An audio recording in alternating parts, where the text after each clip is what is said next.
Israel Hamas युद्ध शुरू होने से पहले मिडिल ईस्ट में एक ऐतिहासिक घटना होने जा रही थी। वो ये थी कि सऊदी अरब और इजराइल के बीच अमेरिकी की मध्यस्थता में एक शांति समझौता होने जा रहा था और ऐसा माना जा रहा था कि सऊदी अरब इजराइल के साथ दोस्ताना रिश्ते कायम करके उसने पूर्ण मान्यता दे दी। और इससे पहले इजराइल के 2 मंत्रियों ने भी सऊदी अरब का दौरा किया था। लेकिन 7 अक्टूबर 2023 को हमास ने इजराइल के ऊपर हमला किया और ये पूरी बातचीत पटरी से उतर गई, क्योंकि ईरान मिडिल ईस्ट में ऐसा बिल्कुल नहीं चाहता है कि इजराइल और सऊदी अरब के रिश्ते दोस्ताना हो जाएं। लेकिन अब इसी कड़ी में एक बहुत बड़ा खुलासा हुआ है। दरअसल न्यूज एजेंसी पॉलिटिको ने अपनी एक खबर में कहा है कि सऊदी के प्रिंस मोहम्मद बिन सलमान को इजराइल के साथ रिश्ते सामान्य करने की वजह से अपनी हत्या का डर सता रहा है। इसको लेकर सऊदी के प्रिंस ने आशंका जताई है कि इजराइल के साथ दोस्ताना रिश्ते कायम करने की वजह से उनकी हत्या की जा सकती है।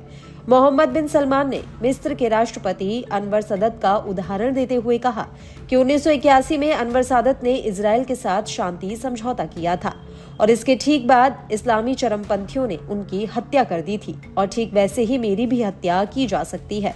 हालांकि सऊदी प्रिंस ने ये जरूर साफ कर दिया कि इजराइल के साथ किसी भी तरह के शांति समझौते में एक फिलिस्तीनी राज्य का रास्ता जरूर शामिल होगा।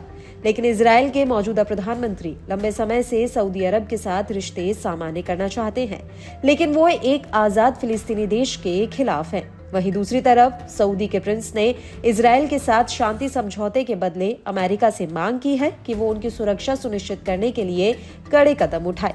और फिलिस्तीनी राज्य को लेकर भी सऊदी प्रिंस ने गहरी चिंता जताई है। वहीं इस मामले से वाकिफ एक सूत्र का कहना है कि सऊदी प्रिंस ने इस बात को भली भांति जाहिर किया है कि वे सऊदी और मिडिल ईस्ट की जनता फिलिस्तीन के मौजूदा हालातों को लेकर गहरी चिंता में है। सऊदी प्रिंस ने कथित रूप से ये धमकी तक दी है कि अगर वो इलाके के सामने सबसे जरूरी न्याय के मुद्दे को हल नहीं कर पाए तो वो इस्लाम के पवित्र स्थलों के संरक्षक के रूप में अपनी भूमिका से इस्तीफा दे देंगे। वहीं अमेरिकी कांग्रेस का कहना है कि नवंबर 2024 से पहले इजराइल और सऊदी अरब के बीच शांति समझौते की संभावना काफी कम है। हालांकि सऊदी प्रिंस अमेरिकी राजनयिकों पर दबाव डाल रहे हैं कि वो इजराइल के ऊपर सऊदी द्वारा भेजे गए प्रस्ताव को स्वीकार करने का दबाव डालें।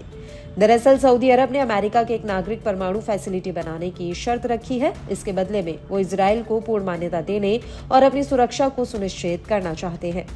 इसी कड़ी में अमेरिका ने सऊदी को एक बहुत बड़ी राहत दी है। साल 2021 में अमेरिका ने मानवाधिकारों की चिंता को लेकर सऊदी को दी जाने वाली ऑफेंसिव हथियारों की खेप रोक दी थी, जिसे अब दोबारा से चालू कर दिया गया है। खुद अमेरिकी राष्ट्रपति भवन व्हाइट हाउस ने इस बात की जानकारी दी है कि सऊदी को इन हथियारों की खेप अब दोबारा शुरू कर दी गई है।